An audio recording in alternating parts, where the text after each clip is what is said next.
नमस्कार दोस्तों, मैं नीलम राकेश द स्कूल टाइम्स के कार्यक्रम साहित्यांजलि तेरा तुझको अर्पण में आप सबका हार्दिक स्वागत और अभिनंदन करती हूँ। कार्यक्रम आरंभ करने से पहले मैं द स्कूल टाइम्स के चेयरपर्सन श्री अमिताभ मोहन जी के प्रति आभार व्यक्त करना चाहती हूँ कि उन्होंने हमें ये अवसर दिया जहाँ इस मंच पर आकर हम एक दूसरे से मिल पाते हैं और बाल साहित्य जगत के लिए कुछ कर पाते हैं। आज का दिन बहुत महत्वपूर्ण है क्योंकि आज हिंदी बाल साहित्य जगत में एक कृति और जुड़ रही है। पृथ्वी ने मांगी चप्पल सुंदर सज-धज के साथ साहित्य जगत का हिस्सा बनने के लिए तैयार है। सवेरा हुआ, सूरज निकल आया, चारों ओर उजाला फैल गया। मैं कौन हूँ? प्यारी सी आवाज में ओस ने पूछा। मैं कहाँ से आई हूँ? ओस ने आंख फैलाकर फिर से पूछा। तुम ओस की एक बूंद हो, हरी दूध ने लहरा कर जवाब दिया। यह आवाज किसकी है? ओस ने इधर उधर देखते हुए आंखें नचाई। जी हाँ दोस्तों, बाल मन की स्वाभाविक जिज्ञासा को स्वर देती ये पंक्तियां आज लोकार्पित होने वाली कृति पृथ्वी ने मांगी चप्पल की एक कहानी नन्हा सवाल का हिस्सा है। इसकी लेखिका बहुमुखी प्रतिभा की धनी सलूम्बर की सलीला संस्था की संस्थापक डॉक्टर विमला भंडारी जी हैं। बाल साहित्य की 20 पुस्तकों की रचयिता डॉक्टर भंडारी साहित्य अकादमी नई दिल्ली द्वारा बाल साहित्य के लिए पुरस्कृत हो चुकी हैं। डॉक्टर विमला भंडारी किसी परिचय की मोहताज नहीं है। उनकी अनुभवी लेखनी से निकली इस कृति को लोकार्पित करने के लिए आज हमारे बीच साहित्य जगत के महत्वपूर्ण हस्ताक्षर उपस्थित हैं। कार्यक्रम के अध्यक्ष के रूप में आज हमारे बीच श्री फारूक अफरीदी जी राजस्थान से हमारे बीच आए हैं। आप राजस्थान में संयुक्त निदेशक पद से सेवानिवृत्त हुए हैं। विभागीय पत्रिका राजस्थान सुजस के संस्थापक संपादक रहे हैं। 8 वर्षों तक दैनिक राष्ट्रदूत में निरंतर अतिथि संपादक के रूप में संपादकीय लेखन करते रहे हैं। वर्तमान में आप मुख्यमंत्री राजस्थान के विशेषाधिकारी के रूप में कार्यरत हैं। कार्यक्रम में आपका हार्दिक स्वागत है सर। नमस्कार सर।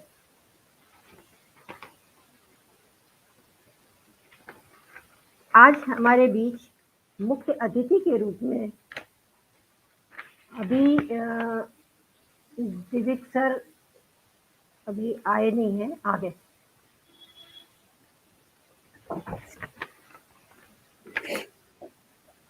आज हमारे बीच मुख्य अतिथि के रूप में सुप्रतिष्ठित वरिष्ठ कवि, बाल साहित्यकार, अनुवादक एवं चिंतक दिल्ली से डॉक्टर दिविक रमेश जी उपस्थित हैं। आपने साहित्य और संस्कृति के क्षेत्र में कितने ही कीर्तिमान स्थापित किए हैं। बाल साहित्य के लिए अनेक पुरस्कारों और सम्मानों से अलंकृत डॉक्टर दिविक रमेश जी का इस पटल पर हम हार्दिक स्वागत और अभिनंदन करते हैं। जी नमस्कार सर, आपका बहुत बहुत स्वागत है। और वक्ता के रूप में हमारे बीच श्रीमती सुधा जुगरान जी देहरादून से जुड़ी हैं। 27 वर्षों से गैर साहित्यिक व साहित्यिक पत्रिकाओं में लेखन कर रही हैं। लगभग 300 से अधिक रचनाएं आपकी प्रकाशित हो चुकी हैं। आपकी समीक्षाएं बहुत मुखर होती हैं। विभिन्न संस्थाओं द्वारा आप सम्मानित हैं। इस पटल पर आपका बहुत बहुत स्वागत है सुधा जी।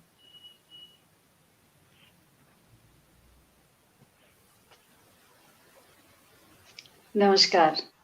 नमस्कार सुधा जी, आपका बहुत बहुत स्वागत है। और आज के कार्यक्रम की मुख्य पात्र विमला दीदी, आपका बहुत बहुत स्वागत है इस पटल पर। नमस्कार, सभी से नमस्कार मेरा। इस कार्यक्रम में बाल प्रतिभाग के रूप में कार्यक्रम की विशिष्ट अतिथि सुश्री आरोही माहेश्वरी जी राजस्थान के चित्तौड़गढ़ जनपद से हमारे साथ जुड़ी हैं। आरोही अभी कक्षा 3 की छात्रा हैं और अभी से हिंदी साहित्य में आप बहुत रुचि लेती हैं। आरोही बेटा, आपका बहुत बहुत स्वागत है। नमस्ते, सभी को मेरा नमस्ते। और आपको देखकर ना देखिए सबका चेहरा एकदम खिल गया है। धन्यवाद। Thank you. इस कार्यक्रम में हमारे साथ जो अतिथि जुड़े हैं उनका भी स्वागत करना चाहूंगी। सुकीर्ति भटनागर दीदी हमारे बीच में हैं, आपका बहुत बहुत स्वागत है। रजनीकांत शुक्ल जी हमारे साथ हैं, आपका स्वागत है रजनीकांत जी। आदरणीय हुनराज बलवानी जी हमारे बीच हैं, आपका स्वागत है सर। देवदत्त शर्मा जी भी हमारे बीच में हैं, आपका बहुत बहुत स्वागत है देवदत्त शर्मा जी। सुधा आदेश जी लखनऊ से हमारे साथ हैं। रत्ना कौल जी भी हमारे साथ लखनऊ से जुड़ी हैं, आप दोनों का बहुत बहुत स्वागत है। हैदराबाद से पवित्रा अग्रवाल जी हमारे साथ हैं, आपका बहुत बहुत स्वागत है। राजेंद्र श्रीवास्तव जी भी हमारे बीच में हैं और मुंबई से समीर गांगुली जी हमारे बीच हैं, आपका बहुत बहुत स्वागत है। और रमेश चौगांवकर सर और पद्मा चौगांवकर दीदी भी हमारे बीच जुड़ गई हैं, आप सभी का बहुत बहुत स्वागत है। आज के इस कार्यक्रम में आप सबका स्वागत करते हुए मुझे बहुत बहुत खुशी हो रही है। और कार्यक्रम का जो मुख्य भाग है, सबसे पहले मैं सभी अतिथियों से अनुरोध करूंगी कि हम सब मिलकर के इस नई कृति को लोकार्पित करें। आरोही आप बाहर हो बेटा, आरोही आप अपना कैमरा खोल लीजिए। जी खोलती।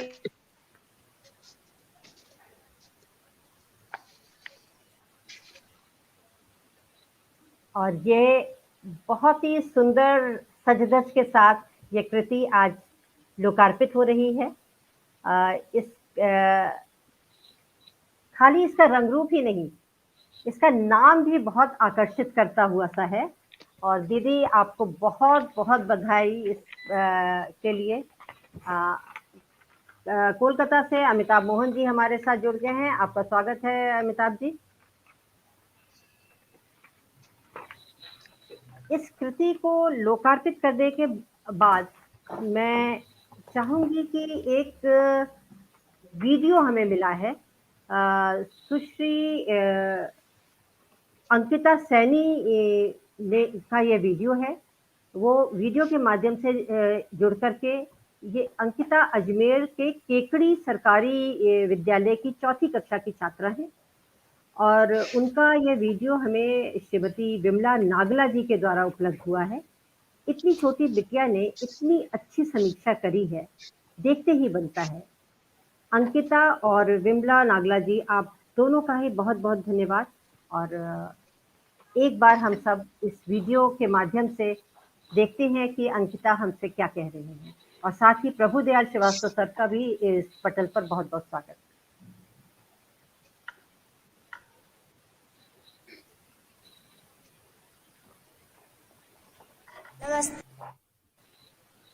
नमस्ते, मैं हूँ अंकिता सैनी। ये किताब मुझे मेरी मैडम ने दी थी। इसमें बहुत अच्छी अच्छी कहानियाँ हैं और बहुत सुंदर सुंदर चित्र हैं। हम इसमें कलर भी भर सकते हैं। मैंने इसकी पहली कहानी पढ़ी, रोनू बन गया हंसमुख। रोनू एक तारा था जो हमेशा रोता रहता था। रोनू एक बार उसने धरती पर जाने की जिद की। उसकी माँ ने कहा ठीक है जा। तो रोनू जब वहाँ गया तो उसने देखा वहाँ स्कूल, कक्षा, घर, पेड़ पौधे देखकर उसे बहुत मजा आया। ये कहानी पढ़कर मुझे बहुत अच्छा लगा। मैंने इसकी अगली कहानी पढ़ी, पृथ्वी ने मांगी चप्पल। पृथ्वी को ऐसा नहीं करना चाहिए था। पृथ्वी ने जानबूझकर ऐसी मनगढ़ंत कहानी बनाई और वो गोल गोल चक्कर लगाना बंद हो गई। अगर पृथ्वी चक्कर नहीं लगाएगी तो सब कुछ वही का वही रुक जाएगा। सूरज जिस दिशा में था वही रुक जाएगा। चांद जिस दिशा में था वही रुक जाएगा। चांद के ज़्यादा देर रहने से ठंड पड़ती है और सूरज के ज़्यादा देर रहने से गर्मी पड़ती है। इसीलिए पृथ्वी का गोल गोल घूमना बहुत ज़रूरी है। ये कहानी पढ़कर ये कहानी मुझे बहुत पसंद आई। मैंने इसकी अगली कहानी पढ़ी, बादल निकला सैर पर। बादल ने मानसून से कहा कि तुम भी आ जाओ, सैर पर चलते हैं। मानसून ने ये बात पहले अखबार को बताना ज़्यादा ज़रूरी समझा। ऐसा अगर कोई बात दूसरों को बताना ज़रूरी है तो बताए, नहीं बताने से उनको तकलीफ हो सकती है। ये कहानी में मुझे बहुत मज़ा आया। मैंने इसकी अगली कहानी पढ़ी, सूरज ने मांगी छुट्टी। सूरज भी बच्चे और चांद की तरह छुट्टी लेना चाहता था, लेकिन अगर सूरज नहीं होगा तो रोशनी नहीं होगी। रोशनी के नहीं आने से पेड़ पौधों को ऊर्जा नहीं मिलेगी और वो नष्ट हो जाएंगे।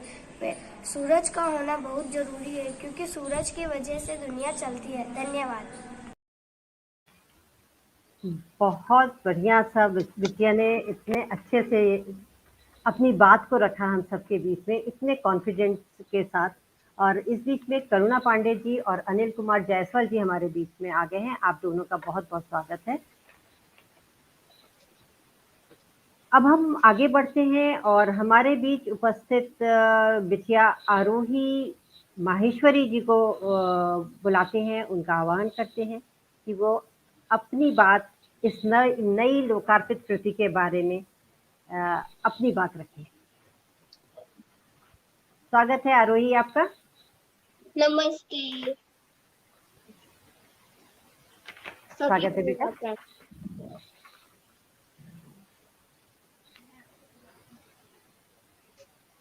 आपको जो बोलना है आप बोलिए आरोही। मैं आरोही माहेश्वरी आज आप सभी को पृथ्वी ने मांगी चप्पल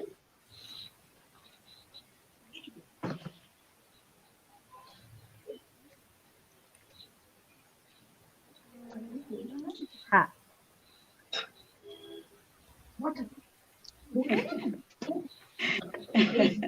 कोई बात नहीं बेटा, फिर से शुरू करो, फिर से बोलो। हाँ हाँ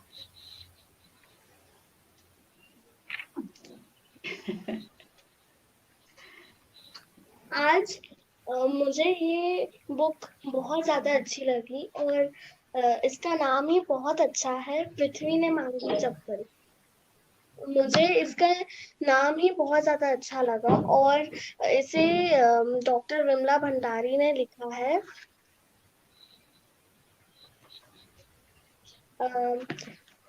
इसमें बहुत सारी अलग अलग कहानियां हैं। तो पहली कहानी है रोनू बन गया हंसनी।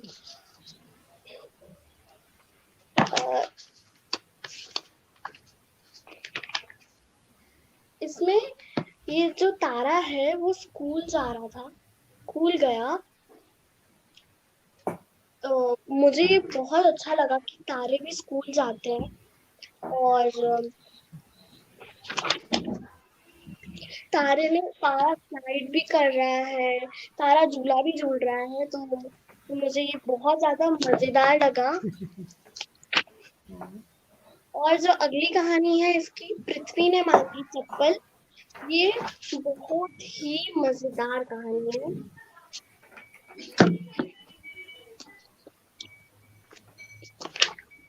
इसमें इस पिक्चर में बताया रखा है कि दिन रात का खेल कैसे होता है। सूरज की किरणें एक कोने पे पड़ने से वहां पे रोशनी ही रोशनी होती है, और दूसरे कोने पे सूर्य की किरणें ना पड़ने से वहां अंधेरा ही अंधेरा होता है।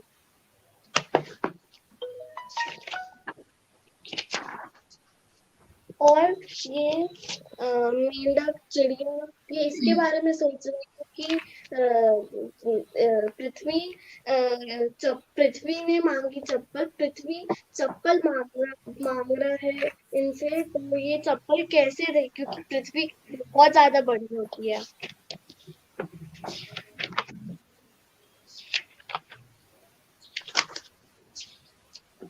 बादल निकला सैर पे। मुझे इसके शीर्षक से ये लग रहा है कि बादल सैर पे निकलता है, क्योंकि बादल तभी सैर पे निकलता है जब बारिश होने होती है। और मुझे ये भी बहुत अच्छा लगा कि बादल बारिश कर रहा है और बच्चे बारिश में डांस कर रहे हैं। सभी बच्चे बारिश में डांस कर रहे हैं और अच्छे से मस्ती कर रहे हैं बारिश में।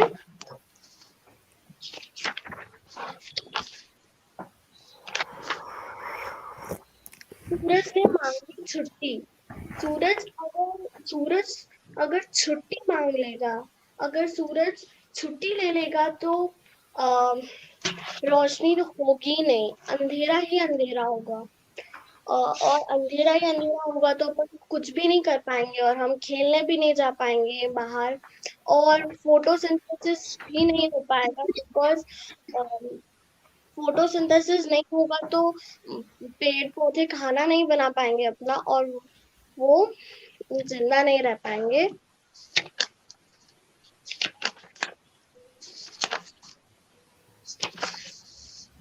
और यहाँ सूरज क्रिकेट खेल रहा है।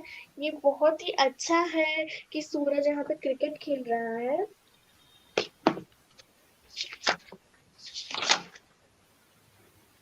नन्हा सवाल बहुत ही अच्छी है, और इस पिक्चर से लग रहा है कि सूरज निकल रहा है और सब ये सोच रहे हैं कि ये ये ओस होता क्या है,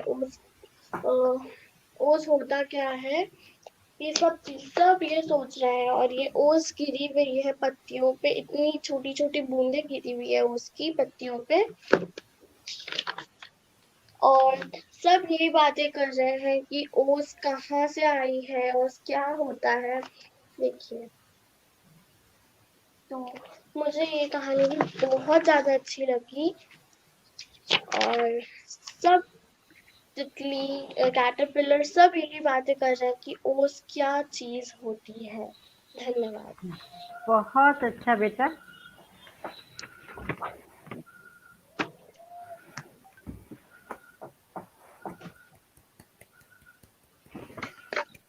बहुत बढ़िया से आपने सुनाया बेटा, बहुत अच्छे से, धन्यवाद। बहुत ही अच्छा।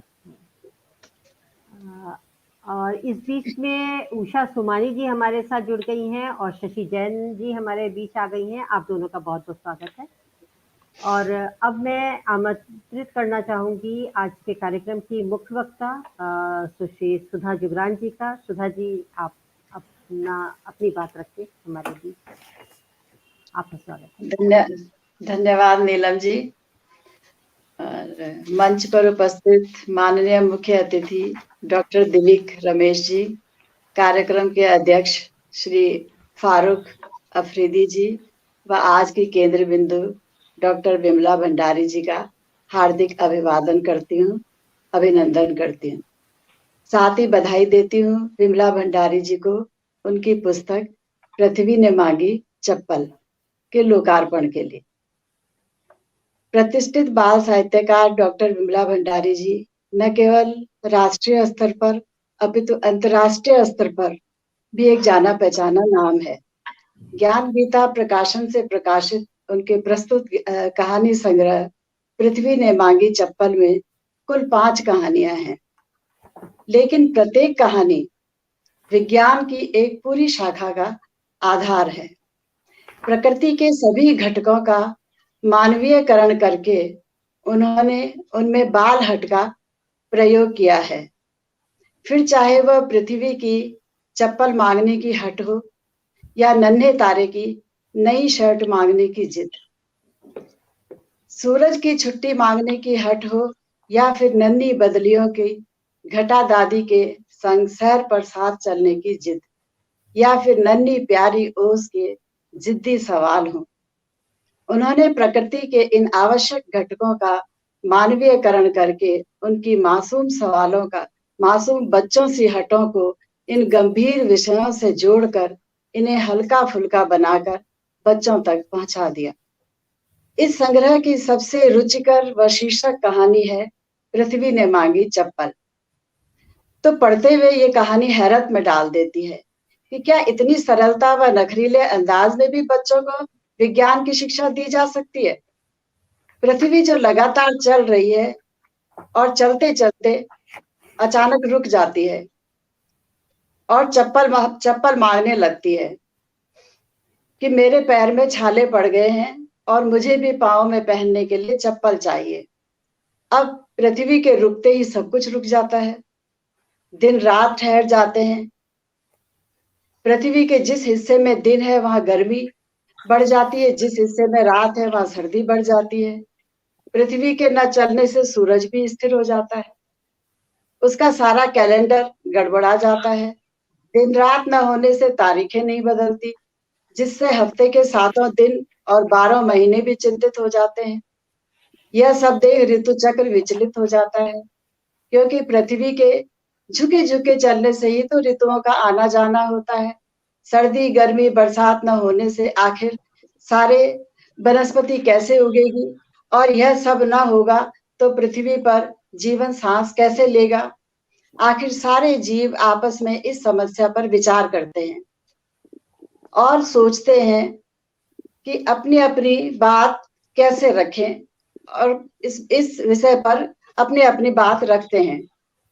कहानी के अंत में नन्हा फूल जब आंखों में आंसू भरकर कहता है कि उसका तो एक ही दिन का जीवन है और वह खिलकर अपनी खुशबू सबको देना चाहता है, तो पृथ्वी को अपनी गलती का एहसास हो जाता है और वह अचानक घूमने लगती है। पृथ्वी के घूमते ही सब कुछ सामान्य हो जाता है।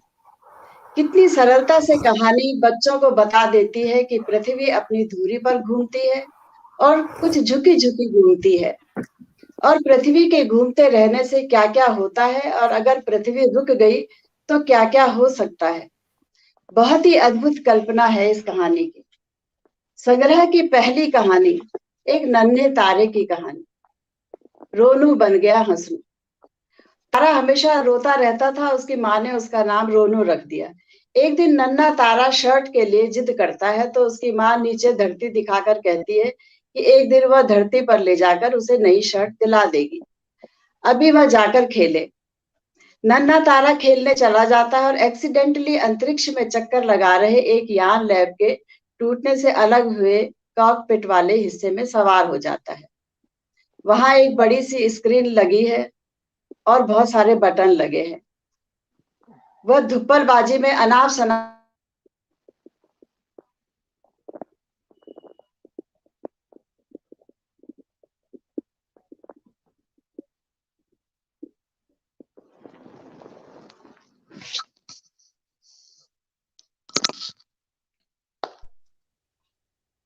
सुनाई दे रहा है?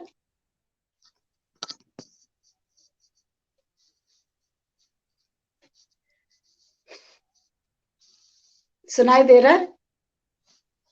अब सुनाई दे रहा है? अब सुनाई दे रहा है। आप फरमाएं, आवाज आ रही है? आवाज आ रही है? अच्छा।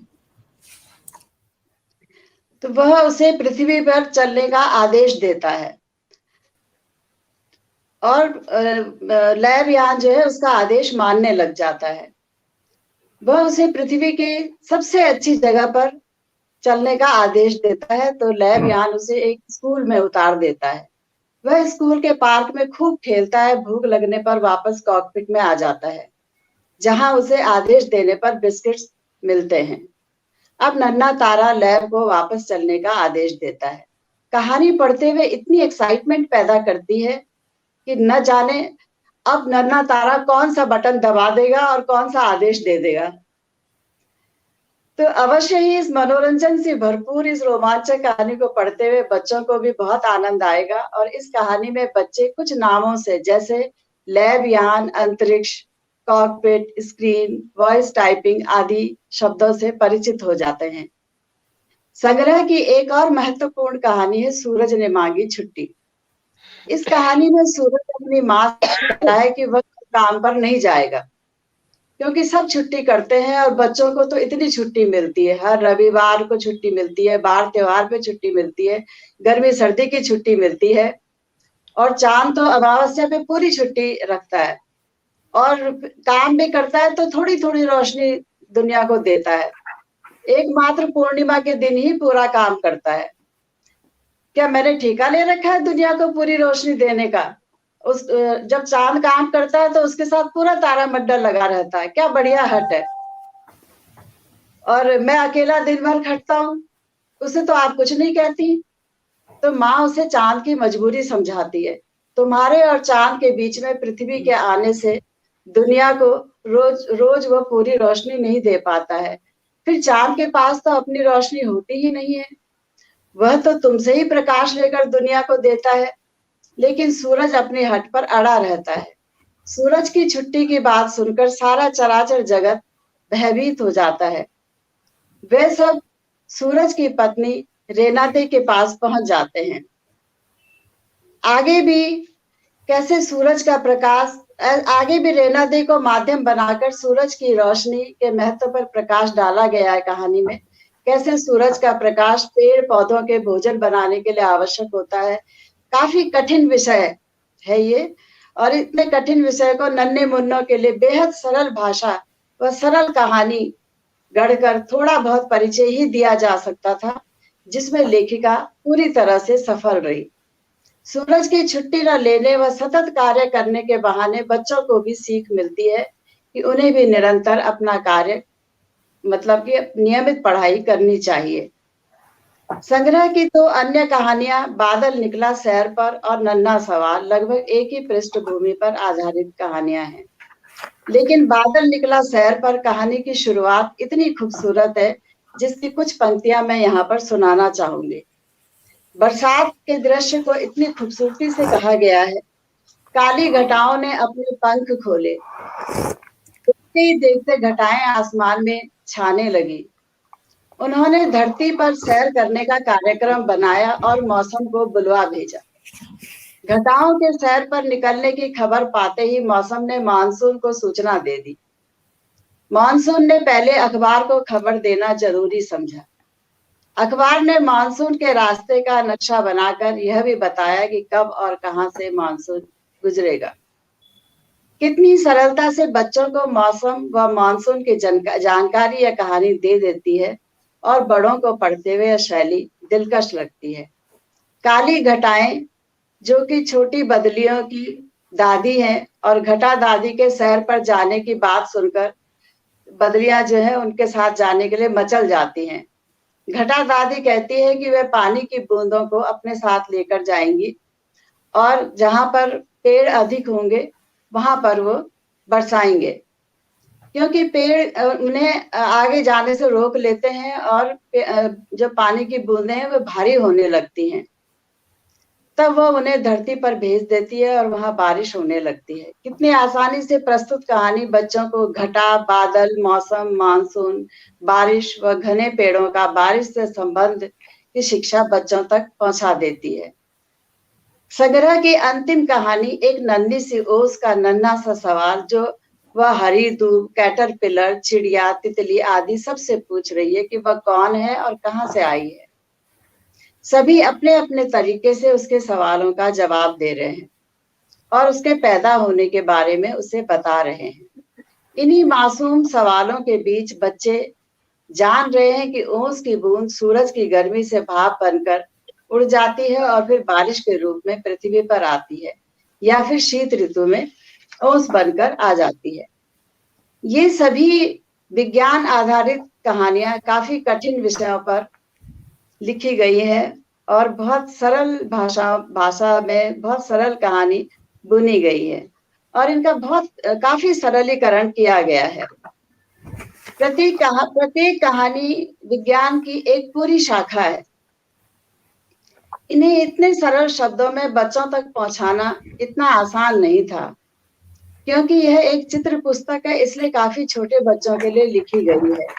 बच्चे कुछ और जाने या न जाने इन कहानियों से, और समझे ना समझे, पर वे इस पुस्तक को पढ़कर कुछ टर्म से तो फेमिलियर हो जाएंगे, जैसे कहानी के रूप में याद रखेंगे, जिससे कहीं ना कहीं मस्तिष्क में कहानियां एक जिज्ञासा बनकर घर कर जाएंगी।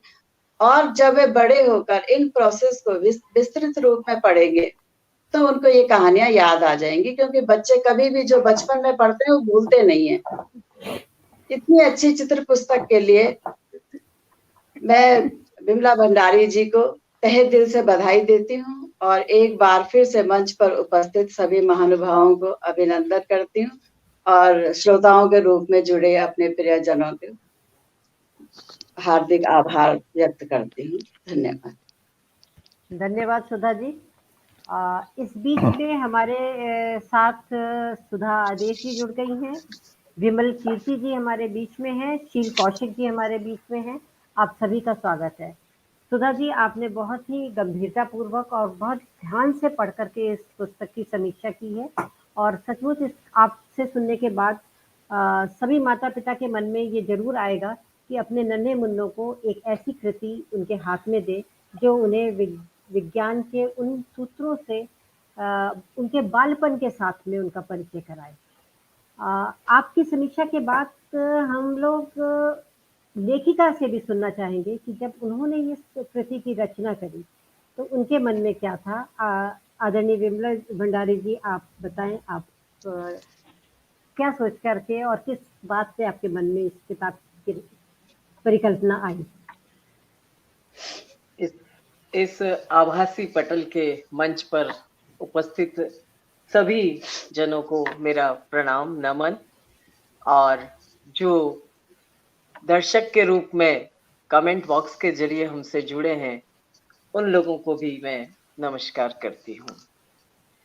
और सबसे पहले तो मैं आभारी हूँ द स्कूल टाइम्स के चेयरपर्सन अमिताभ मोहन जी की, कि उन्होंने साहित्य अंजलि को एक बहुत शानदार कार्यक्रम बना दिया है और उस पर नीलम जी का जो संचालन है, उसने उसको 4 चांद लगा दिया है, क्योंकि नीलम जी खुद एक बहुत अच्छी बाल साहित्यकार हैं और पिछले ही दिनों में जंगल का रहस्य उनकी बहुत सुंदर बाल उपन्यास आया था और पढ़ने का मौका मुझे भी मिला, तो मैं उनकी लेखनी की कायल हो गई हूँ। तो वो बहुत अच्छे साक्षात्कार करती हैं, संचालन करती हैं और हम सबको एक सूत्र में भी उन्होंने ही जोड़ा है, क्योंकि मंच पर हमारे बीच में अध्यक्षता करते हुए फारूक आफरीदी साहब हैं, जो राजस्थान जयपुर से हैं, और उनको इस मंच पर पाकर के बहुत खुशी हो रही है कि वो एक 50-60 पेज की पुस्तक के लोकार्पण में हमारे वेबिनार में सम्मिलित हुए हैं। यानी उनके मन में बालकों के प्रति कितना ज्यादा गहरा भाव है, वो ये बात बहुत अच्छे से जानते हैं कि जो हमारे नौनिहाल है, वही हमारी आगामी पीढ़ी है, वही हमारा भविष्य है, उन पर क्या लिखा जा रहा है, क्या हो रहा है, और यही कारण है कि वो आए हैं और उन्हीं की जो है बाल साहित्य को लेकर के जो उनके मन के अंदर एक आसक्ति है, वो दृष्टिगत होती है। हमारे साथ मुख्य अतिथि के रूप में जुड़े हैं डॉक्टर दिव्य रमेश जी, जो दिल्ली से हैं। खुद बहुत अच्छे लेखक हैं और बाल साहित्य बहुत उम्दा लिखते हैं और मैं उनसे रूबरू मिल भी चुकी हूँ और कई बार उनको सुनने का अवसर भी मिला है। आज इस मंच पर आए हैं तो मुझे बहुत अच्छा लग रहा है और दोनों ही जने हमारे महंगे मेहमान के रूप में हमारे साथ जुड़े हैं। क्योंकि दोनों को समय कम मिलता है और हमारे कार्यक्रम के घंटा 1.5 घंटे की जो बाध्यता है, उसमें ये आप जुड़े हैं, तो हमारे लिए उपलब्धि की बात है कि दोनों ही दिग्गज हमारे साथ जुड़े हैं।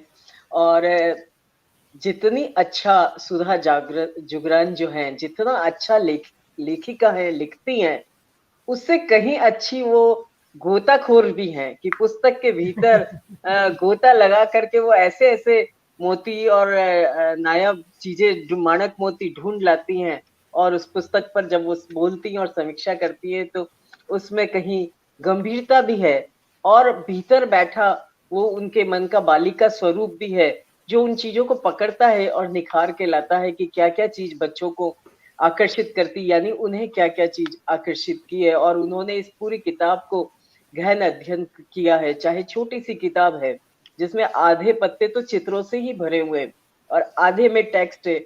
उन टेक्स्ट में से इतने देर तक बात करना उस टेक्स्ट पर बहुत बड़ी बात है। आप सभी का स्वागत करती हूँ। सुधा जी को पा करके तो मुझे बहुत अच्छा लगता है, मेरा मनोबल ऊंचा हो जाता है, क्योंकि बहुत बड़ी लेखिका हैं आप। और किसी का शायद माइक ऑन है, तो वो आवाज मेरी वापस मुझ पे गूंज के आ रही है। तो मैंने जो ये पुस्तक लिखी है, पृथ्वी ने मांगी चप्पल, तो आप सबसे पहले जानना चाहेंगे कि ये शीर्षक कहाँ से आया, क्योंकि शीर्षक पे बहुत सारी बात हो गई है। पुस्तक के शीर्षक पे तो मैं बिटिया के स्कूल गई थी और उस वक़्त पुस्तक का काम चल रहा था, तो बच्चे थे वहाँ पर, मैं उनको अक्सर कहानी सुनाती हूँ बच्चों को, और बच्चे खुश होते हैं कि नानी आई और वो कहानी सुनाएगी। वो नानी कह के ही मेरे से बात करते हैं। तो मैंने उनको कहानी सुनाई और मैंने कहा कि बताओ बच्चों, इस पुस्तक का क्या शीर्षक होना चाहिए? तो और बच्चों के बात समझ में आई हो या ना आई, वो बस उन्हें एक बात समझ में आई, बस चप्पल, चप्पल, चप्पल, ज़ोर-ज़ोर से, 1 नहीं, 2 नहीं, सारे ही बच्चे चिल्लाने लगे कि चप्पल, चप्पल। तो मुझे पता चल गया कि उनकी जो रुझान है वो चप्पल की ओर है। बाकी कहानियों की बातें उनको इतनी ज़्यादा समझ नहीं आई, क्योंकि वो बहुत छोटी कक्षा के बच्चे थे। तो लगा कि मुझे पृथ्वी ने माँगी चप्पल, इस पुस्तक का शीर्षक रखना चाहिए मुझे।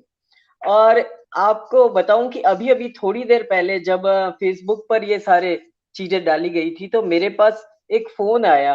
वो भी बहुत बड़ी संपादिका हैं और उनका फ़ोन आया और उन्होंने मुझे कहा कि पृथ्वी ने को चप्पल मिल गई क्या? आपने कहाँ से दिलाई चप्पल और क्या साइज़ की वो चप्पल रही होगी?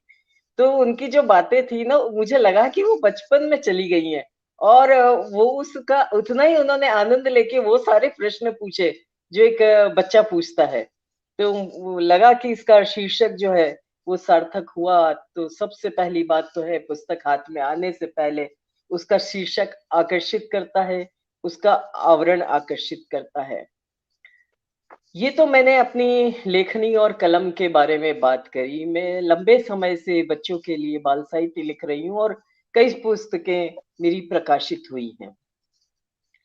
किंतु आखिर लगातार ये काम करते रहने के पीछे क्या कारण है? देखिए, इसके पीछे कहीं न कहीं मोटिवेशन जो है हमारे बच्चे ही देते हैं। एक बच्ची है, नाम है उसका रेवा मनीष, और उस बच्ची ने नेट पर पता नहीं मुझे खंगाल करके और मेरे से एक कहानी माँगी कि मुझे मेरे को स्कूल में पढ़ना है, और नोएडा की वो बच्ची थी।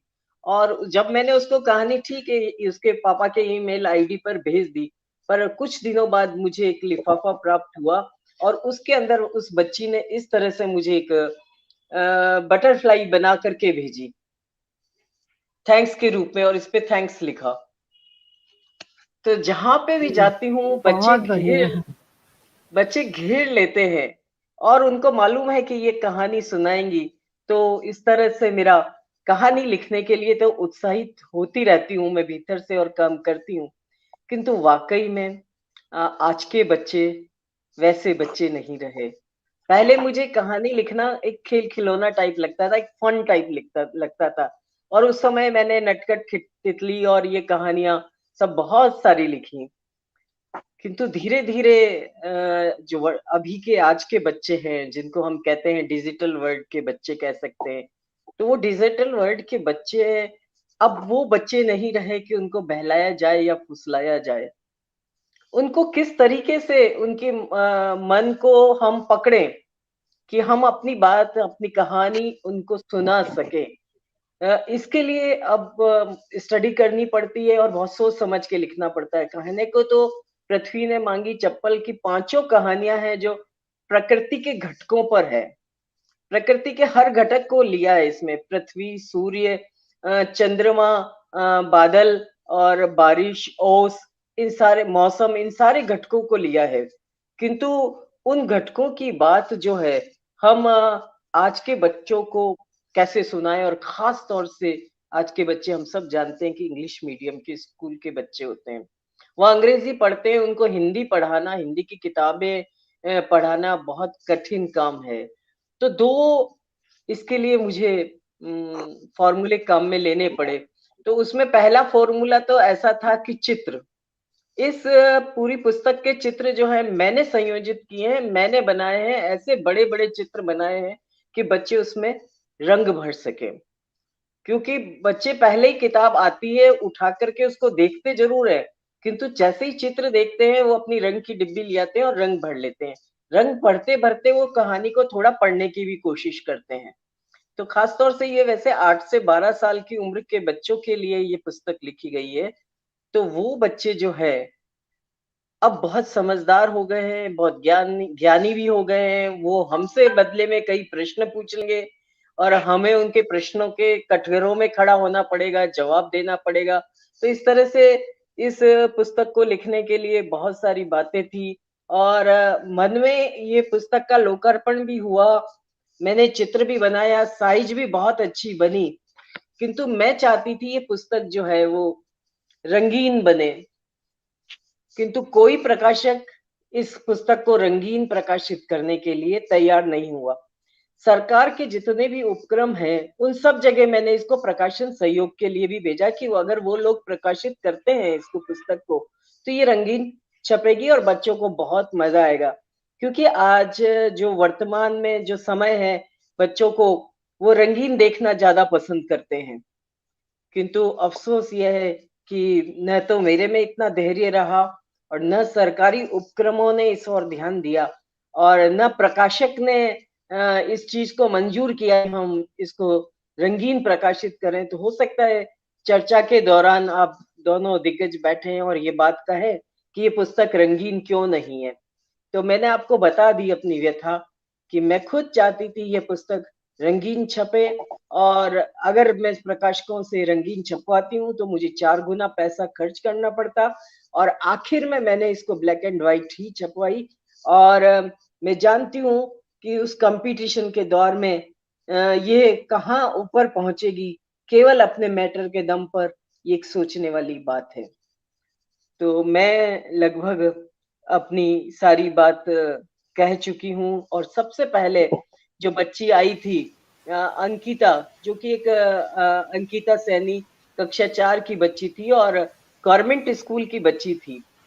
उसने इन कहानियों को पढ़ा, याद रखा और जो उसको समझ में आया, जो याद रखा, उसने अपना वीडियो बनवा करके अपनी मैडम के साथ भेजा। उनकी मैडम है विमला नागला जी, जो खुद बाल साहित्यकार हैं, लेखन में रुचि रखती हैं।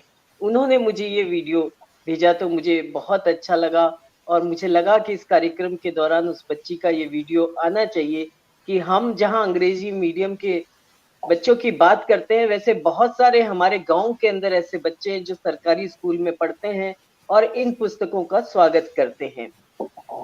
बच्ची, नन्ही बच्ची जो आई, अतिथि बच्ची हमारे बीच में, आरोही माहेश्वरी, उसने पुस्तक को चूंकि उसको कुछ देर पहले ही कहा गया था कि भाई इस पुस्तक पे आपको बात करना है, तो पुस्तक को खोलते गई और उसने पुस्तक के अंदर से जो उसको तत्काल में समझ में आता गया, वो अपनी अभिव्यक्ति वो उसको देती रही। तो वो भी कक्षा 4 की बच्ची है और वो बड़ी सुंदर ढंग से उसने अपनी अभिव्यक्ति को दिया और चित्रों के माध्यम से या शीर्षक के माध्यम से जितना समझा, हमारे बीच में उसने इन बातों को रेखांकित किया। तो हमारे लिए तो ये बहुत महत्वपूर्ण बातें हैं कि हम फीडबैक देखें कि बच्चे क्या कहते हैं, हमारे विशेषज्ञ क्या कहते हैं, हमारे बच्चे क्या कहते हैं, हमारे समीक्षक क्या कहते हैं और लेखक खुद क्या सोचते हैं। तो कुल मिलाकर के जो ये आपका कार्यक्रम है वो एक बहुत बढ़िया कार्य कर रहे हैं, बाल साहित्य की दशा की को अच्छी दशा की ओर ले जा रहे हैं और आप जो पोषण कर रहे हैं बाल साहित्य को, नीलम जी और द स्कूल टाइम्स, उन दोनों की मैं आभारी हूँ कि आपने इस पुस्तक का लोकार्पण करवा के और इसकी चर्चा करवाई। आप सभी का हार्दिक आभार। धन्यवाद दीदी, आपने बहुत अच्छे से अपनी पुस्तक पर प्रकाश डाला। और कभी-कभी कुछ चीजें होती है ना, और शायद उन्हीं के लिए ये मुहावरा बना है, बून इन डिस्गाइज। आपकी पुस्तक रंगीन भले ही नहीं आ पाई, परंतु ये बच्चों को ज्यादा आकर्षित करेगी, क्योंकि बच्चे उसको रंगेंगे तो वो ज्यादा देर तक उसके साथ खेलेंगे और जब उसके साथ ज्यादा देर समय बिताएंगे तो निश्चित रूप से वो ज्यादा ग्रहण भी करेंगे। तो कभी-कभी जो होता है वो अच्छे के लिए हो जाता है। और अब मैं आमंत्रित करना चाहूंगी आदरणीय डॉक्टर दिव्यक रमेश जी को कि वो आए और इस पुस्तक पर अपनी बात रखें। दिव्यक जी। सबको नमस्कार। बहुत ही आभारी हूँ नीलम जी आपका कि आपने फिर इस महत्वपूर्ण कार्यक्रम में मुझे जोड़ने का अवसर दिया। यहाँ पर बहुत अच्छा लग रहा है कि आज की अध्यक्षता हमारे बहुत ही वरिष्ठ साहित्यकार, हमारे मित्र फारूक आफरीदी जी कर रहे हैं। ये सौभाग्य है कि कुछ ही पहले विमला भंडारी जी को भी सुनने का अवसर मिला, और साथ ही अंकिता सैनी, और फिर आरोही जो कक्षा 3 की है, आरोही माहेश्वरी, कक्षा उन्होंने 3। कक्षा 3, और इसके साथ सुधा जुगरान जी का तो बहुत ही महत्वपूर्ण वक्तव्य था ही, सबको पढ़ा सुना मैंने। और सच बात तो यह है कि इतना सुनने के बाद ऐसा कोई खास है नहीं जिसको कहा जा सके, सारा कुछ तो कह दिया। सुधा जी ने तो बिल्कुल विस्तार से हर बात को, हर बिंदु को उजागर कर दिया, और रही सही कसर जो है विमला भंडारी जी ने पूरी कर दी। और ये सही है, पहली प्रतिक्रिया निश्चित रूप से ऐसी पुस्तक की वो रंगीन होने की आई, लेकिन नीलम जी आपने उसको जो मोड़ दिया है वो भी अद्भुत है कि जैसे हर पाठक रचना को अपने ढंग से भी ग्रहण करता है, तो क्यों ना चित्रों को भी अपने अपने ही रंगों से रंगीन करे, वो क्यों किसी के द्वारा रंगीन किए चित्रों को देखे। ये स्वतंत्रता जो है स्वतः इस पुस्तक से बच्चों को मिल गई है, तो अब वो अपने अपने तरीके से रंग बनाएंगे। वो सूरज को देखिए, बच्चा है, बच्चा सूरज को हरा भी बना सकता है। जरूर हम सूरज को का जो रंग भरेंगे वो अपने ज्ञान के अनुसार भरते हैं, लेकिन बच्चा अपनी कल्पना के अनुसार भरता है। तो इसलिए लेकिन हाँ, जिस समस्या की ओर संकेत किया है विमला जी ने, वो भी गंभीर है, प्रकाशन संबंधी, वो भी विचारणीय है।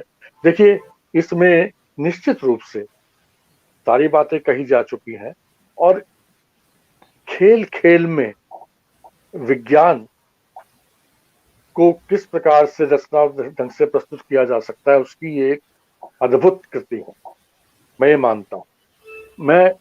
मैंने बहुत सारी विज्ञान कथाएं पढ़ी हैं, और बहुत बार ये देखा है कि हमारी जो जानकारी देने की जो उत्कट इच्छा होती है, वो इतनी हावी हो जाती है बहुत बार कि उसकी रचनात्मकता खत्म हो जाती है। वो कहानी के रूप में विज्ञान होता है, वो कहानी में आया हुआ विज्ञान नहीं होता।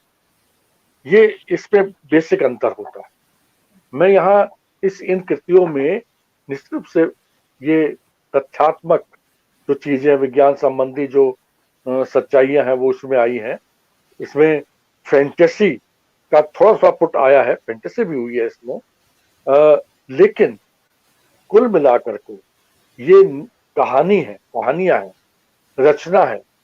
इसमें कहीं नहीं लगता कि इन्होंने एक योजना बना करके और फिर जानकिया देने के लिए कहानी के ढांचे को अपनाया। तो ये इस कृति की बहुत बड़ी उपलब्धि है। बच्चे जब पढ़ेंगे तो कहानी के रूप में पढ़ेंगे, और जो समझ है इसमें से जो उभर कर आती है, वो समझ स्वतः ही साझा होती चली जाती है कि ठीक है, इसमें कुछ शब्दावली जो आती है, और सही कहा सुधा जी ने कि वे शब्दावली एक तरह से शब्द ज्ञान की तरह से बच्चों के पास पहुंच जाते हैं। इसलिए मुझे तो कम से कम ये कृति बहुत अच्छी लगी। इसमें आप देखिए, जगह जगह जो संवाद है, बहुत ही सहज और सुंदर संवाद है, बाल मनोविज्ञान को पकड़ने वाले। वैसे तो पूरी कृति जो है वो जिज्ञासा और समाधानों की, और इसमें जिस प्रकार से माँ और बच्चे किसी भी पात्र को देखें, उसके बीच के जो संवाद है, या बड़ों और बच्चों के बीच के जो संवाद है, ये जो शैली है, ये खुद ही अपने आप में बड़ी सहज और आकर्षक है। और इसके लिए विमला जी ने अपने इस वक्तव्य में बताया भी कि ये बच्चों के बीच कहानियां सुनाती भी हैं, जाती भी हैं, उनसे इंटरेक्ट करती हैं, तो जाहिर है वहां से ये चीजें आई हैं।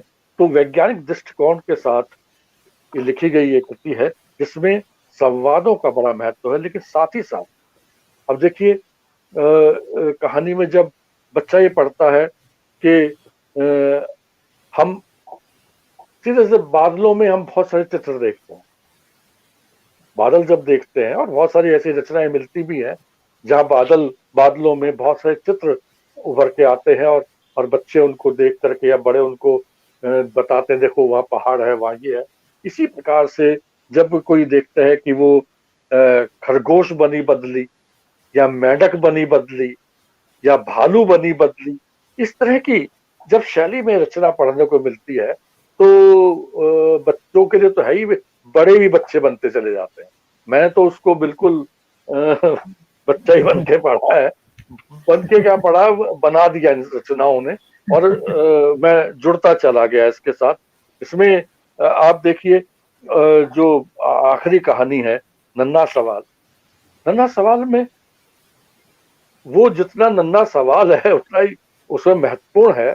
ओस की पूरी प्रक्रिया, ओस का घर कहाँ है, ओस कहाँ से आती है, कैसे जाती है, क्या होती है, इस सबको जो है बताया नहीं गया, इस सबको बसाया गया, तो ये रचना में बसा हुआ। और आप इस सारी कहानियों की खूबसूरती देखिए कि पूरे ब्रह्मांड है, पूरी प्रकृति है, पूरा अंतरिक्ष है, सब कुछ है, लेकिन सब जुड़े हुए हैं धरती से। किसी भी कहानी को सब धरती से जुड़े हुए हैं। ओस भी को भी ये है कि चाहे कहीं से आते, लेकिन वो घर उसका धरती है। नन्हा तारा है, अब तारों की दुनिया में कोई बच्चा होगा तो कभी सवाल पूछ भी लेगा। जब कहते उसकी माँ कहती है कि तेरे को धरती ले जाऊंगी, वहां शर्त दिलवाऊंगी, तो जाहिर है कि ऊपर हमने फिल्म भी देखी है कि ऊपर के वहां में सब नंगे रहते हैं, एक धरती है जहाँ ढके ढपे रहते हैं, तो वो कपड़े जो है धरती से ही मिलेंगे उसको बेचारे को पहनने को, जो शुरू में ही जो तारा है। तो बड़ी दिलचस्प तरीके से ये चीजें आई हैं। चाहे वो इसकी जो मुख्य कहानी है, आप देख लीजिए, हर कहानी में आप ये देखेंगे कि अंततः वो धरती से जुड़ा हुआ, धरती पे जाने की बात है, धरती से जुड़ी हुई समस्याएं जो हैं, चाहे पर्यावरण की हो, चाहे वो बादल कहाँ जाएगा, धीरे से कह दिया कि जहां पर पेड़ पौधे होंगे वहां पर तो बादल अटक जाते हैं। ये मतलब इस तरह से कहने की जो शैली है, ये हम लोग क्योंकि हमारी तैयारी है हम तो पकड़ लेंगे, लेकिन इतने सहज ढंग से कही गई कि पाठक जो इसका बालक पाठक है वो 2 बार सोचेगा। और उसको अगर ये कहीं पढ़ाई जाएगी तो अध्यापक बताएगी, हाँ बच्चों जहाँ पेड़ पौधे होते हैं वहां वर्षा ज्यादा होती है, बादल जो है वहां अटक जाते हैं। तो इस तरह मैंने देखा जगह जगह जगह जगह इतने सुंदर ढंग से जो है इनकी भाषा और बिंब, इतने चित्र बनते चले जाते हैं, कहीं से भी उठा लें और आपको लगेगा। मैं देख रहा था, अब इतनी सारी चीजें हैं कि सब कुछ बताना मुश्किल है, मैं तो सारी पे वो हो गए हैं। अब इसी को देखिए, कैटरपिलर की बात आती है, एक ही वाक्य में आप देख लीजिए, फूलों की डाली पर रेंगता हुआ कैटरपिलर अपनी टोपी और मफलर ठीक करते हुए बोला। ये है, ये वो रचनात्मकता जिसको हम खोजते रहते हैं रचनाओं में, जो नहीं मिलती।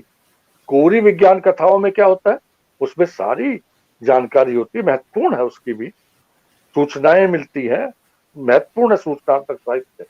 मैं उसको, लेकिन उसको मैं रचनात्मक साहित्य नहीं मान पाता कभी। रचनात्मक साहित्य ये है, या कैटरपिलर है लेकिन अपनी टोपी और मफलर को ठीक करते हुए बोलता है, ये है रचनात्मक। मैंने ऐसे उदाहरण मैं आपको इस कृति से कितने ही दे सकता हूँ निकाल करके। तो कुल मिलाकर के मुझे ये कृति बहुत ही शानदार और बड़ी जानदार लगी है, और मैं तो बधाई देता हूँ। लोकार्पण भी इसका हो गया है, लेकिन ये कृति मुझे लगता है कि जितनी बच्चों तक पहुंचेगी, जितना ज्यादा उतना ही अच्छा रहेगा। उससे जो उनकी समझ बढ़ेगी तो बढ़ेगी, लेकिन जो रचना का एक जो आनंद होता है, खेल खेल में चीजों को का पता लगाने की जो अपनी जिज्ञासाओं का समाधान होता है, वो भरपूर इस कृति में पड़ा। नाटकीयता का इतना अच्छा, मैंने संवादों की बात की, लेकिन नाटकीय गुण इस कृति में जगह जगह, यानी इन कहानियों को बच्चे बड़ी आसानी से नाटक रूप में ढाल करके और वो इनका रंगमंचन यानी मंचन किया जा सकता है। तो और मुझे तो ये सचमुच में बहुत अच्छी कृति लगी है। अ, अ, बाल सुलभ, बाल मनोविज्ञान की जो हम चर्चा करते हैं, वो जगह जगह यहाँ पर मिलती है। किस तरह से वो बच्चा जो है ना अपनी जिज्ञासाओं को सामने रखता है, एक एक चीज के को देखना चाहता है, तो उससे जुड़ता चला जाता है बच्चा। वो बच्चा वही नन्हा तारा बन जाएगा, वही ओस बन जाएगा, खुद पे खुद पढ़ते पढ़ते उसको लगा ये तो मैं ही हूँ जो ये पूछ रही हूँ। ये जो खूबी है, इसके लिए मैं सचमुच में विमला जी को सलाम करता हूँ। ये अद्भुत भाषा और शैली की, समृद्ध शैली की माहिर है। बहुत कुछ सीखा जा सकता है इनसे। तो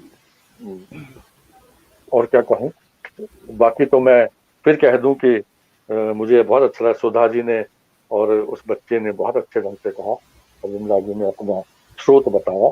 और ये इसकी खूबी आई भी इसीलिए है कि वो शीर्षक की बात हो चप्पल वाली, जहाँ से आया कि ये लगातार बाल साहित्य के साथ साथ बच्चों में भी रमी रहती है। तभी ये इस तरह की चीजें लिख पाती हैं। बहुत बहुत धन्यवाद आपका नीलम जी, और बहुत बहुत बधाई बहुत विमला जी। धन्यवाद। धन्यवाद सर, आपने बहुत ही अलग ही अंदाज में और बहुत गंभीर बातें भी बताई इस कृति के बारे में। सचमुच इसमें बहुत कुछ है, जो भी इस कृति को पढ़ेगा वो दोबारा जरूर पढ़ेगा। और हमारे बीच में कीर्ति श्रीवास्तव जी और निहार जी जुड़ गए हैं। आप दोनों का बहुत बहुत स्वागत है। और अब मैं आमंत्रित करना चाहूंगी आज के कार्यक्रम की अध्यक्षता कर रहे श्री फारूक आफरीदी जी का। सर आप आए और अपनी बात रखें। आपका माइक बंद है। बालकृष्ण गर्ग जी भी हमारे बीच आ गए हैं। आपका बहुत बहुत स्वागत है सर। आज के इस आयोजन में आपने मुझे भी शरीक किया। एक तरफ हमारे डॉक्टर रमेश दिविक जी जैसे दिग्गज लेखक और बाल मनोविज्ञान के बहुत ही जानकार, गहराई से अनुभव करने वाले और खुद बाल साहित्य रचयिता, और इनके गद्य की बजाय इनकी कविताओं को भी अगर मैंने खूब जनसत्ता वगैरह में और देशभक्त की पत्रिकाओं में खूब पढ़ा है, जिस सहजता से ये अपनी बात कहते हैं उसका कोई मुकाबला नहीं है। हमारे बड़े भाई विवेक जी हो सकता है हम समकालीन ही हों उम्र में, लेकिन जो अनुभव इन्होंने अर्जित किया और जिस अनुभवों को जिस प्रकार से वो बांटते हैं समाज में बाल साहित्य के रूप में, वो अद्भुत है। और इस विभूति के इतने सुंदर विचारों के बाद बाकी कहने को कुछ बच नहीं जाता। काफ़ी बातें विमला भंडारी जी खुद पहले कह गई, और सुधा जुगरान जी ने तो पथिक ने मांगी चप्पल पर पूरी स्पष्ट रूप से, बहुत गहन रूप से एक एक कहानी को जिस गहनता से पढ़ा और उस पर जो विचार व्यक्त किए वो अपने आप में बहुत महत्वपूर्ण है। मैं समझता हूँ कि अध्यक्ष का तो दायित्व अब लास्ट में यही रह जाता है कि सबका धन्यवाद ज्ञापित किया जाए। इतने महत्वपूर्ण विचारों के आगे मैं अपनी कुछ बातें कहूँगा, और मेरे पास कहने को वास्तव में कुछ है नहीं, सब चीज़ें आ चुकी हैं। और विमला जी बहुत लंबे समय से बाल साहित्य लिख रही हैं, कहानी बच्चों के बीच में पढ़ रही हैं और पढ़ा रही हैं, उनको कहानियाँ सुना रही हैं।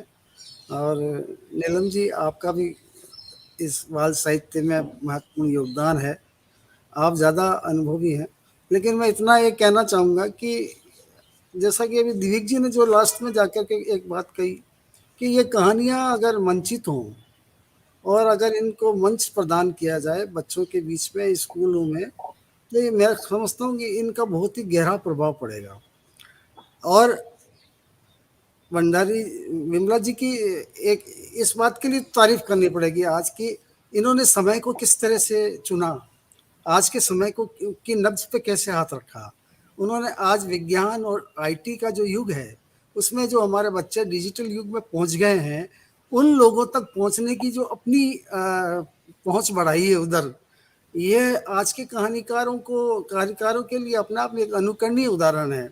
हम कब तक आपको परियों की कहानियां सुनाएंगे, कब तक आपको ऐसी कहानी अलौकिक लोक कथाओं पर ले जाएंगे, पुरानी बातें करेंगे। नदी तालाब ये सब चीजें जिस रूप में इनके कथा इसमें कहानी में संग्रह में आए हैं, वो जिस वैज्ञानिक ढंग के साथ आए वो अपने आप में बहुत महत्वपूर्ण है। और आज का युग की ये मांग है कि हमारे कथाकार, हमारे बाल साहित्यकार इस दिशा में आगे बढ़ें। एक एक प्रकार से ये एक माइलस्टोन का काम इन्होंने इस पृथ्वी ने मांगी चप्पल के माध्यम से किया है। बहुत माइलस्टोन काम है जिसकी तारीफ दिविक जी ने भी की और सुधा जुगरान जी ने भी की, आपने भी की। तो अब ये जो आज का युग है, हमें सोचना पड़ेगा कि हम किस युग में जी रहे हैं।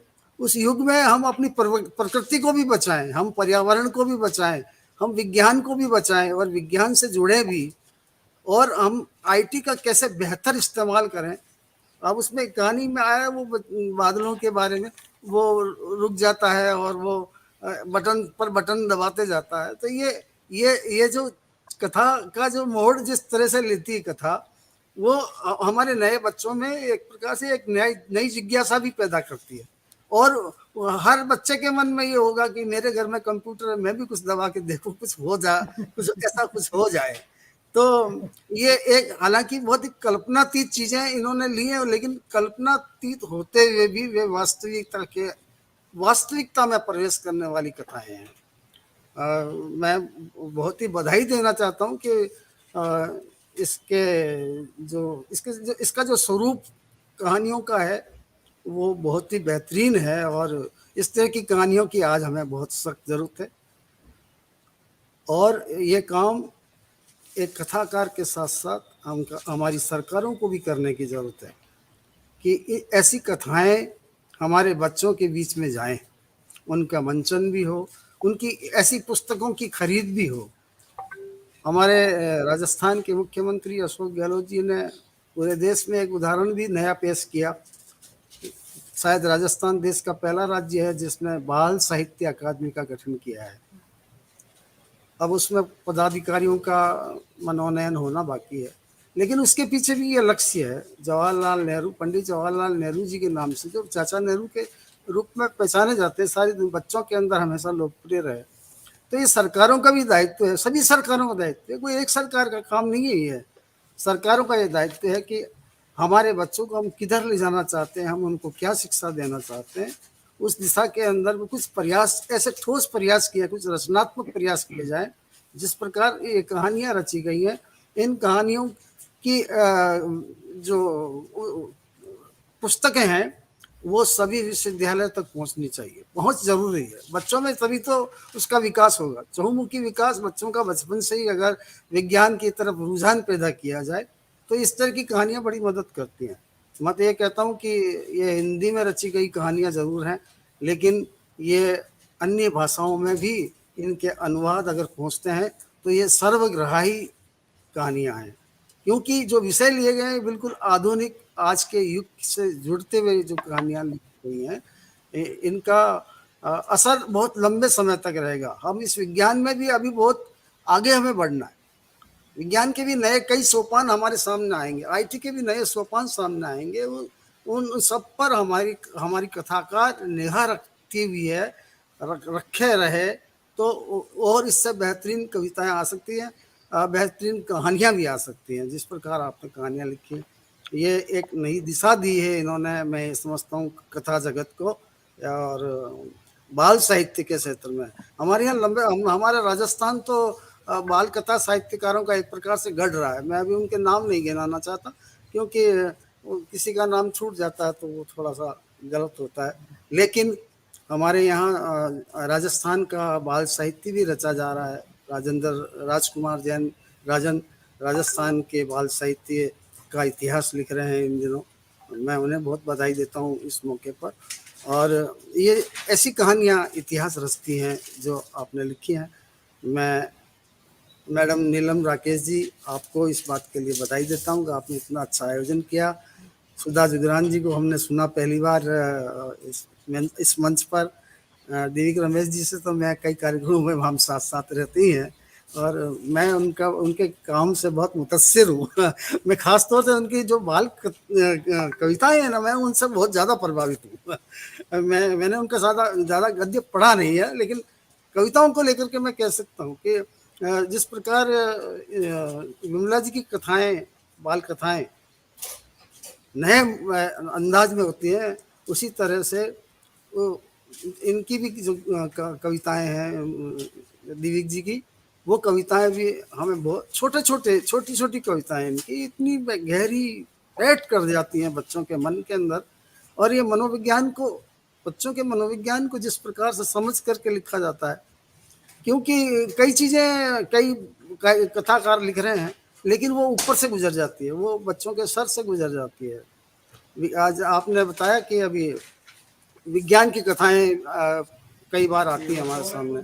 मैं कहता हूँ कि वो कई बार इतनी नीरस हो जाती है कि उनको पढ़ने में आनंद नहीं आता। लेकिन विज्ञान की कथाओं को जिस प्रकार से, विज्ञान को जिस तरह से अपनी कथाओं में गूंथने का काम हमारी विमला भंडारी जी ने किया, मैं उनको इस बात के लिए बहुत साधुवाद देता हूँ और बहुत बधाई देता हूँ। और जैसा कि मैं कह रहा हूँ कि ये कहानियाँ माइलस्टोन बनेंगी बाल साहित्य के क्षेत्र में, और एक नया एक पड़ाव एक शुरू हुआ है, एक पड़ाव है ये, इसको आगे बढ़ाने की ज़रूरत है। और मैं समझता हूँ कि जो हमारे नए बाल साहित्यकार हैं, आने वाले समय में इस माइलस्टोन का अनुसरण करेंगे। और मैं इसी के साथ डॉक्टर विमला भंडारी जी को और Sahityanjali the school time web channel को बहुत बहुत बधाई देता हूँ।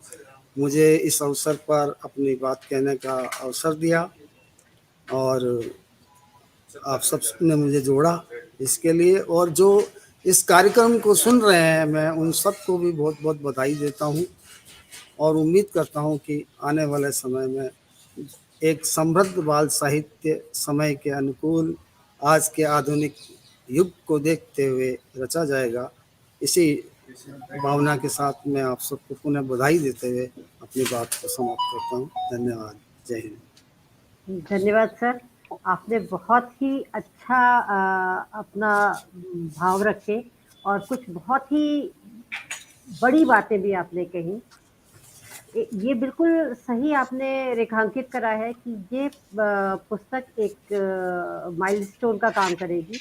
जो आज हम सब ये बात करते हैं, जो पेरेंट्स के रूप में, माता पिता के रूप में, जब हम बच्चों को कहते हैं ध्यान से पढ़ना ये विज्ञान है, ध्यान से पढ़ना ये गणित है, ऐसा करके हम जो वो डर पैदा कर देते हैं, जी जी, उसी विज्ञान को जब बच्चा कहानी के रूप में पढ़ेगा तो उसका वो डर स्वतः ही चला जाएगा।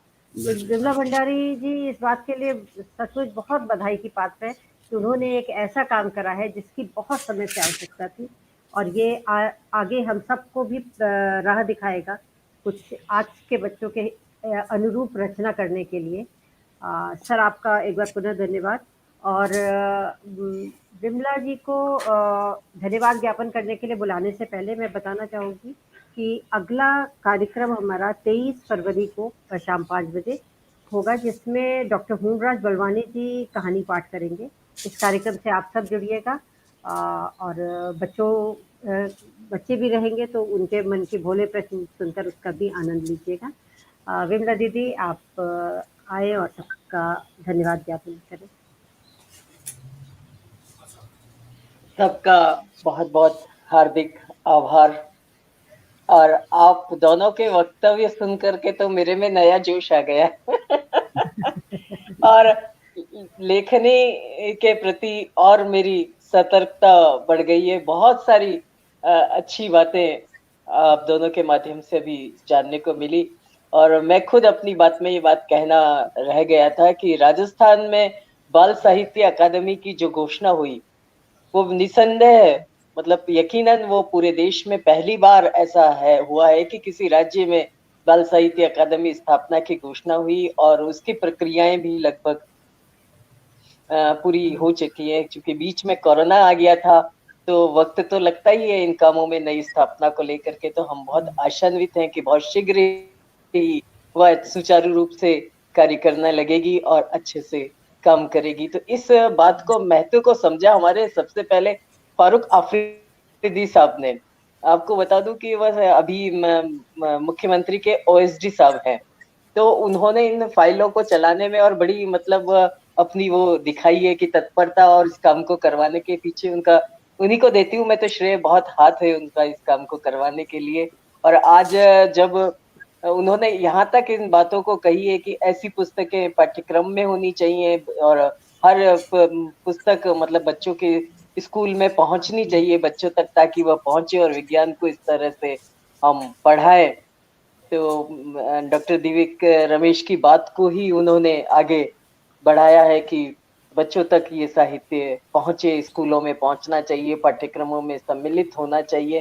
तो मेरे मन में एक थोड़ा सा मलाल था इस बात को लेकर के कि मेरी पुस्तक है जो रंगीन नहीं छपी, मेरी पुस्तक जो है सरकारी उपक्रमों से प्रकाशित होकर के नहीं आई, और दिल्ली के ही ज्ञान गीता पब्लिकेशंस ने इसको प्रकाशित किया। तो ये थोड़ा थोड़ा सा जो मलाल था वो आप दोनों की बात से खत्म हो चुका है और मन खुशी से भरा हुआ है कि आपने भी इसको बोला है कि ये पुस्तक जो है अगर ब्लैक एंड व्हाइट आई है तो और अच्छा है कि बच्चे अपने मन के अनुरूप उसमें रंग भरेंगे।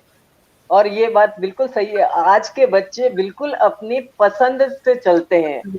आप उनसे क्या खाना खाएंगे, आप नहीं खिला सकते उनको खाना, वो कहेंगे कि हमको क्या खाना है, तो वो चाहेंगे कि हमें को क्या रंग भरना है, चाहे सूरज को वो हरा भर दे, उनका हरा भरने का मन है तो, है ना, और पृथ्वी को भली वो लाल गुस्सा करती हुई बता दे। तो ये वो जैसा सोचते हैं वैसा कर दे। तो ये तो जो आपने इन चीजों को लिया है तो एक सकारात्मक रूप में मेरे में फिर से ऊर्जा का प्रवेश करवाया है। और आप चूंकि बड़े हैं, वरिष्ठ हैं, तो हमेशा है कि आपका काम भी वही होता है ना कि लेखक को और सबको प्रोत्साहित करना। तो दोनों की बातें सुन करके वो बहुत अच्छी हुई। और सुधा जी की तो जितनी तारीफ की जाए कम है। नीलम आशीर्वाद जी, में आपका भी कार्य बहुत अच्छा है। मैं स्कूल टाइम से दोनों बच्चियां जो जुड़ी उनको, आरोही और अंकिता को, और जो हमारे सब जुड़े हुए वेबिनार को देख रहे हैं उन सबका मैं आभार प्रकट करती हूँ। और नमस्कार। धन्यवाद सर। और फारूक सर, आपका जो इस कार्य में इतना योगदान रहा है, ये भी गंगा दीदी से हम लोगों को पता चला। सभी साहित्यकार, बाल साहित्यकारों की ओर से आपको इस सहयोग के लिए बहुत बहुत धन्यवाद। और यहाँ जितने लोग भी आए हैं आप सबका धन्यवाद। और साथ में मंच में पीछे से जो हमारा साथ दे रहे हैं साथी नेहा, आपका भी बहुत बहुत धन्यवाद।